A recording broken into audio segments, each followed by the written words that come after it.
Ser amaldiçoado é uma coisa terrível de suportar, ainda mais quando não se foi feito nada de errado para ter recebido uma maldição. Lemos em Gálatas capítulo 3, versículo 13, que Cristo nos resgatou da maldição da lei, fazendo-se maldição por nós, porque está escrito: maldito todo aquele que for pendurado no madeiro. Precisamos voltar ao início da humanidade, bem no meio do paraíso, para descobrir onde tudo começou. Havia árvores em abundância, árvores de todos os tamanhos, cores e frutos, mas havia uma árvore de importância única que Deus criou e projetou para ensinar aos homens a obediência e o temor do Senhor. Era a árvore do conhecimento do bem e do mal. Deus disse a Adão e Eva para não comerem dela.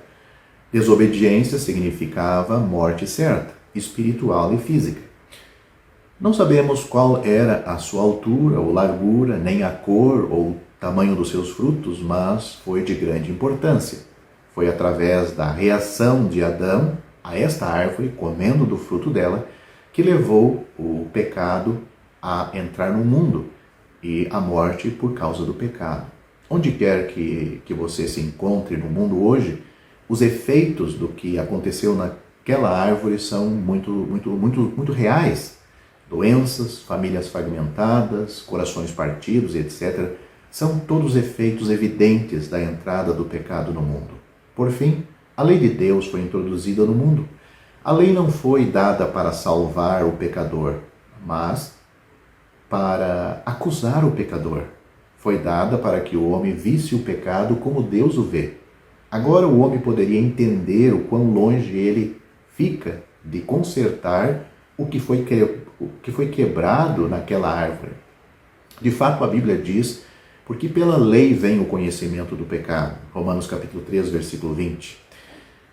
Porque pecamos, morremos. A maldição traz a morte. Podemos tentar satisfazer a lei de Deus por conta própria, mas a Bíblia nos diz que se guardarmos toda a lei, mas tropeçarmos em um só ponto, somos culpados de todos e merecemos a morte de quem é amaldiçoado. Tiago capítulo 2, versículo 10.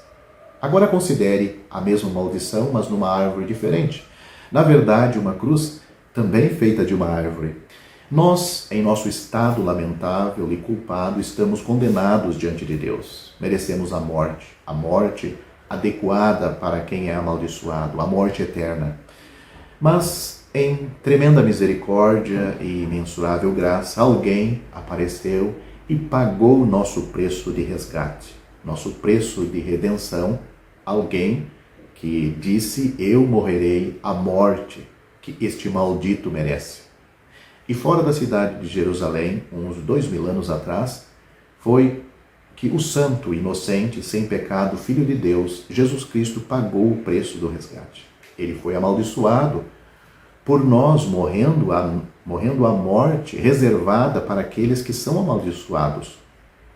A lei declara maldito todo aquele que for pendurado em uma árvore. Não tendo pecado próprio, ele pagou integralmente o preço que a lei de Deus exige por nossos pecados. A Bíblia diz que Cristo padeceu por nós, o qual não cometeu pecado, nem na sua boca se achou engano, o qual, quando injuriavam, não injuriava, e quando padecia, não ameaçava, mas entregava-se àquele que julga justamente, levando ele mesmo em seu corpo os nossos pecados sobre o madeiro, para que, mortos para os pecados, pudéssemos viver para a justiça, e pelas suas feridas fostes sarados. Isso está em 1 Pedro capítulo 2, do versículo 21 ao 24. A Bíblia diz mais: porque pela graça sois salvos por meio da fé, e isto não vem de vós, é dom de Deus, não vem das obras, para que ninguém se glorie. Efésios capítulo 2, versículos 8 e 9. O Senhor Jesus Cristo disse que Deus enviou o seu Filho ao mundo não para que condenasse o mundo, mas para que o mundo fosse salvo por ele. Quem crê nele não é condenado, mas quem não crê já está condenado, porquanto não crê no nome do unigênito Filho de Deus, João capítulo 3, versículos 17 e 18, ao lermos João capítulo 19, versículo 17 e 18, lemos assim: e levando Jesus às costas sua cruz, saiu para o lugar chamado Caveira, que em hebraico se chama Gólgota, onde o crucificaram, e com ele outros dois, um de cada lado e Jesus no meio. Ele foi pendurado nesta horrível cruz e recebeu a zombaria e a blasfêmia dos homens, zombaria e desprezo. Mas o mais importante da sua crucificação foi nas 3 horas mais sombrias da história deste mundo. Ele tomou sobre si a santa ira de Deus e agora ele oferece uma bênção de salvação para o pecador que crê nele, em vez de uma maldição e condenação eterna. Tendo ele pago o preço da nossa redenção, ele oferece a você liberdade da escravidão do pecado e da maldição da lei.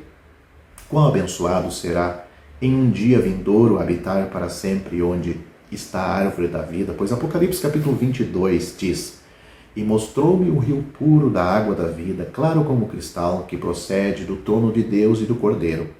No meio de sua praça, e de uma e de outro lado do rio, estava a árvore da vida. E ali nunca mais haverá maldição contra alguém.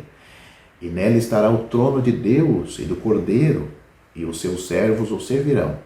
E verão o seu rosto, e nas suas testas estará o seu nome.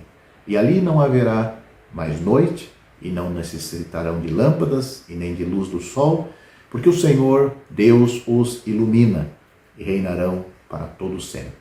Apocalipse capítulo 22, versículos 1 a 5. Será que você já é aquela pessoa que não está mais sobre a maldição de Deus e está assim sobre a bênção da salvação? Cada pessoa não salva ainda permanece condenada. Não tem um estado intermediário. Ou a pessoa está salva ou está perdida. Ou a pessoa está salva ou ela está condenada. Não existe meio termo, não existe em cima do muro. Todos os que estão em cima do muro estão perdidos. Todos os que estão em cima do muro também pertencem ao lado do maligno. Estão no maligno. Talvez numa boa religião humana, que está enchendo aquela pessoa de boas obras para praticar e ganhar a salvação. Enquanto que do outro lado, onde estão os salvos, todos ali são pecadores, condenados. Sim, eles estavam condenados por Deus. Mas houve o dia em que eles foram salvos, quando eles creram no Senhor Jesus. Sim, eles reconheceram que eram pecadores dignos do sofrimento no inferno por causa dos seus pecados. Mas eles tomaram posse da salvação eterna, a salvação que vem de Deus. Já citei neste vídeo. Deus enviou seu Filho ao mundo não para que condenasse o mundo, mas para que o mundo fosse salvo por ele. Quem crê nele não é condenado, mas quem não crê já está condenado. Note, o mundo já está condenado, porquanto não crê no nome do unigênito Filho de Deus. Só existe um lugar de bênção, de não condenação. É a salvação de todo aquele que já creu no Senhor Jesus, já o recebeu. E disso ele tem certeza. A pessoa sabe quando aconteceu isto.